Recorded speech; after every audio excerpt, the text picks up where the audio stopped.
Dalam kesempatan kali ini, kita akan belajar bersama-sama tentang IRD atau Entity Relationship Diagram. IRD juga bisa diartikan sebagai diagram hubungan entitas. Apa itu IRD? IRD adalah pemodelan data atau sistem dalam database. Fungsi IRD adalah untuk memodelkan struktur dan hubungan antar data yang relatif kompleks. Keberadaan sistem Entity Relationship Diagram sangat penting untuk perusahaan dalam mengelola data yang dimilikinya.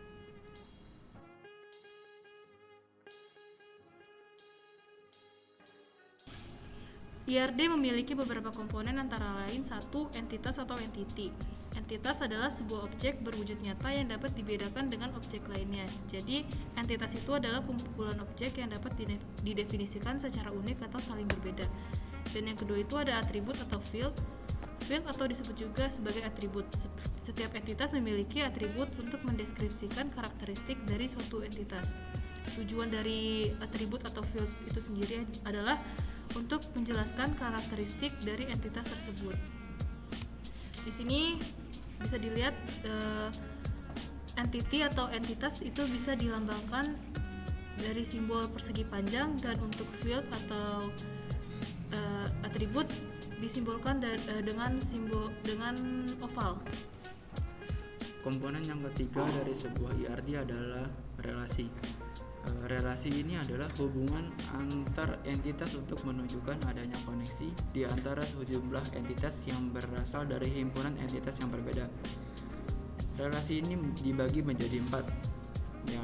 Yang pertama relasi one to one, yang kedua relasi one to many, yang ketiga ada relasi many to one, dan yang keempat adalah relasi many to many. Komponen yang keempat itu ada garis. Garis di sini tidak hanya sebatas penghubung antar himpunan relasi dengan entitas serta himpunan entitas dengan atributnya. Jadi garis di sini berfungsi untuk mempermudah pengguna untuk melihat dan mengetahui alur sebuah IRD sehingga nampak jelas awal dan akhirnya. Nah, di sini ada contoh IRD. Nah, untuk contoh relasinya itu ada di gambar yang berteks ambil. Nah, di sini ada gambar belah ketupat dan ada ambil ya. Ini adalah penghubung antara entitas mahasiswa dengan entitas mata kuliah. Dan contohnya untuk garis itu ada di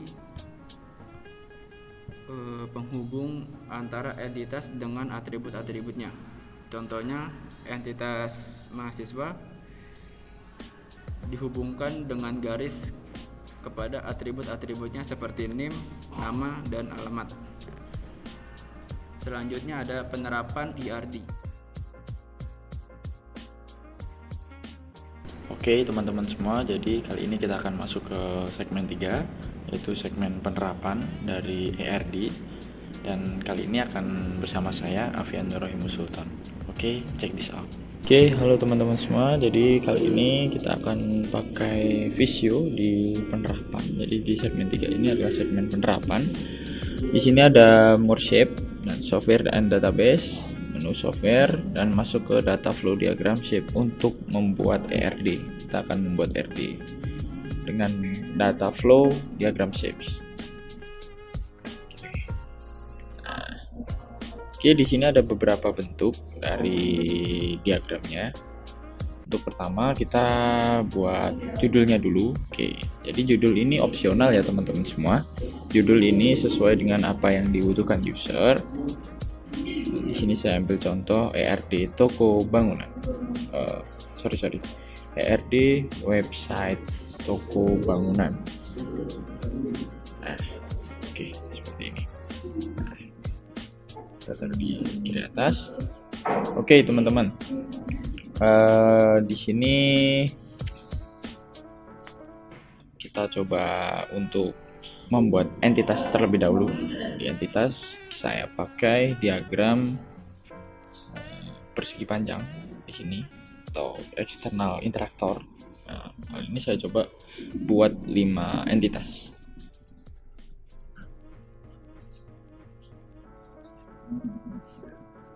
Oke. Oke. Ada 5 entitas di sini nantinya. Kita bisa sesuaikan diagram ini ukurannya dan juga jaraknya. Jadi jarak terserah si user, terserah dari usernya mau bikin bentuk seperti apa di susunan diagramnya nanti. Yang penting aturannya harus tetap sama ya teman-teman. Entitas dilambangkan dengan eksternal interaktor, jangan sampai kebalik-kebalik gitu teman-teman.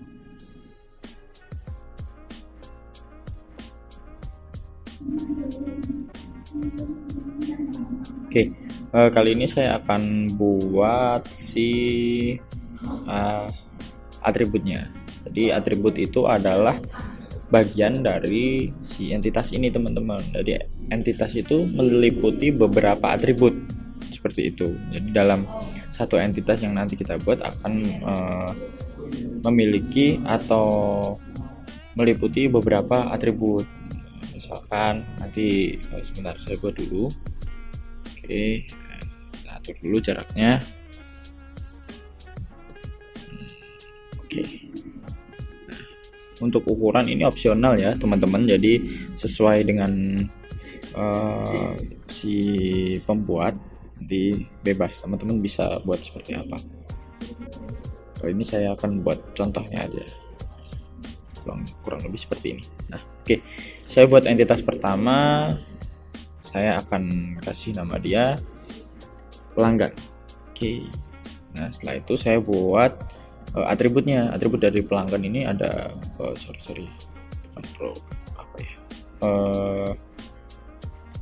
ID pelanggan. Nah, setelah itu ada nama pelanggan.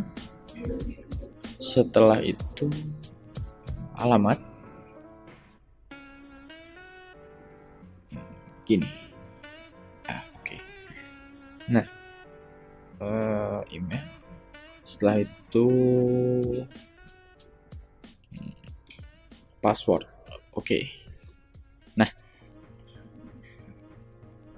Nah, oke, tepat sekali. Nah, di sini sudah ada 5 atribut yang meliputi satu entitas yaitu pelanggan. Nah, saya copy ini karena di entitas selanjutnya pasti ada atributnya. Tuh, saya buat ini yang entitas kedua produk. Nah, habis itu atributnya di sini ada nama produk. Di sini ada ID produk, harga, harga produk, setelah itu jenis produk. Nah, di sini adalah atribut yang meliputi produk. Nah, seperti ini. Nah, saya lanjut ke sebentar, saya susun dulu. Saya tata terlebih dahulu.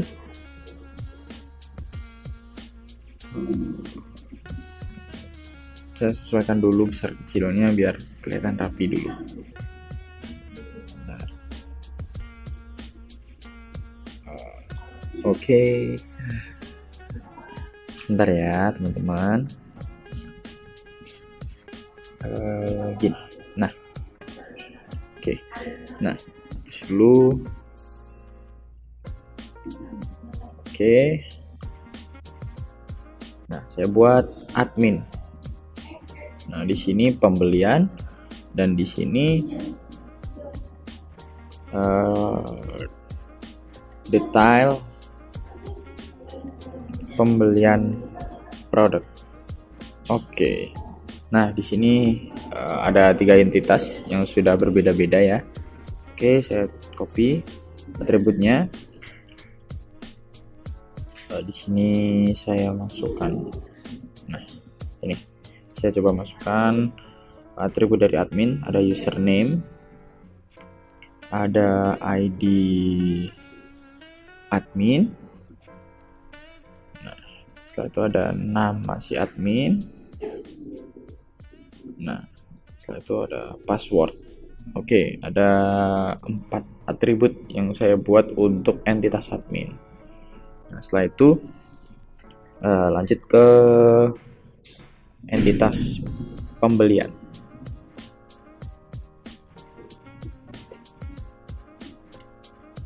Oke, di pembelian ini atributnya nama pembeli ini aja. Nama pembeli, total pembelian, ID pembelian. Coba satu lagi, ID pelanggan. Oke. Nah, saya tambah satu lagi. Oke, tambah satu lagi. Nah, saya tata dulu ya. Oke, biar kelihatan rapi. Coba. Oke. Nah, coba saya ganti dengan waktu pembelian. Oke, ada 5 atribut untuk si entitas pembelian ini. Nah, saya copy. Nah, saya coba buat 3 aja. Nah, saya buat 3 atribut untuk detail pembelian produk. Nah,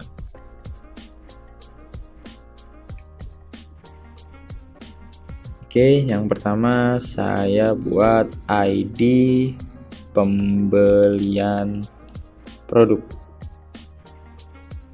Nah, seperti ini ya teman-teman. Setelah itu saya buat ID produk. Setelah itu jumlah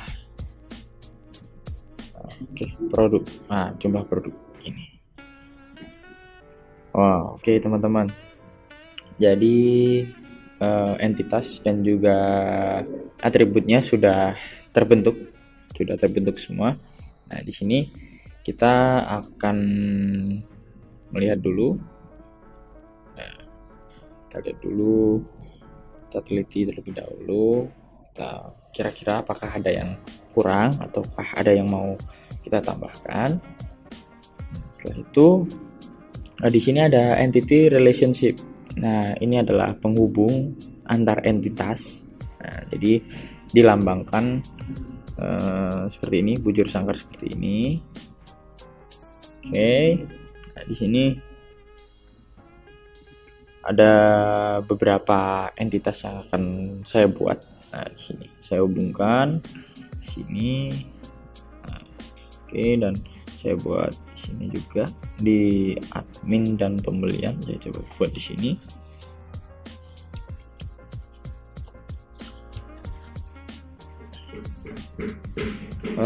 Oke, saya buat di detail pembelian produk dan pembelian di antara kedua sini. Nah, oke, saya coba buat nama entitasnya di nama relationnya membeli.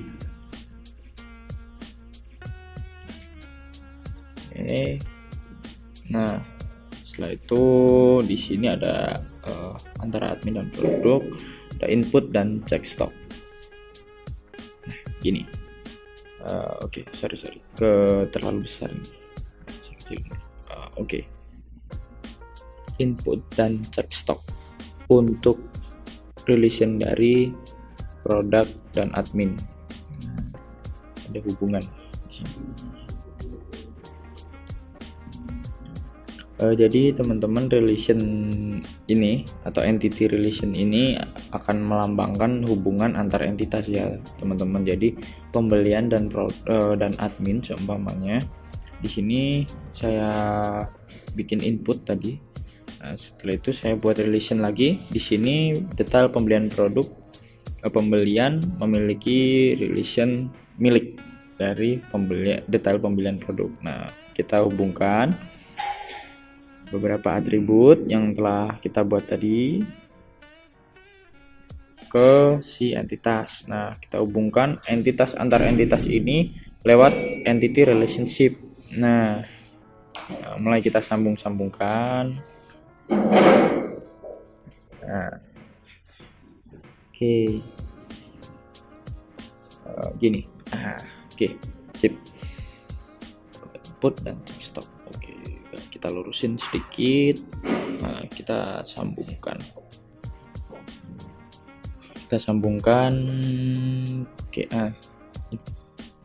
Oke, kita tarik sedikit. Nah,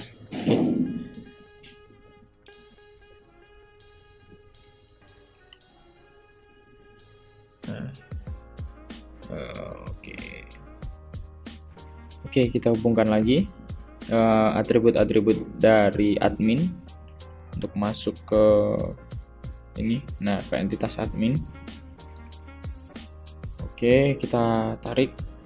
Nah, hubungan antara admin dan pembelian adalah input. Saya buat input. Oke, kita rapikan dulu. Nice. Oke, kita hubungkan antara atribut dari pembelian dan juga entitas pembelian. Nah, setelah kita hubungkan, kita masukkan ke relationship-nya, kita sambungkan juga. Nah, saya rapikan dulu. Oke. Nah, seperti ini. Setelah itu saya hubungkan atributnya, atribut dari detail pembelian produk ke si entitas pembelian produk. Oke. Nah, kurang lebih seperti ini, teman-teman. Jadi, saya rapikan dulu. Nah, kurang lebih sederhananya seperti ini. Nah, jadi ini adalah entitas pelanggan dan atribut pelanggan memiliki hubungan atau relation dengan produk, yaitu membeli. Oke, teman-teman, jadi di sini saya akan memberikan keterangan. Jadi di sini adalah sebuah kardinalitas. Jadi kardinalitas itu melambangkan si entitas ini, seperti kuantitinya itu berapa. Jadi kalau dia 1, saya lambangkan 1. Kalau lebih dari 1, dia akan saya lambangkan dengan M atau many. Jadi di sini many, di sini dilambangkan banyak atau bersifat jamak. Jadi dia banyak. Oke, saya berikan dulu. Berikan nilai di setiap entitasnya. Di setiap entitasnya saya kasih nilai di sini.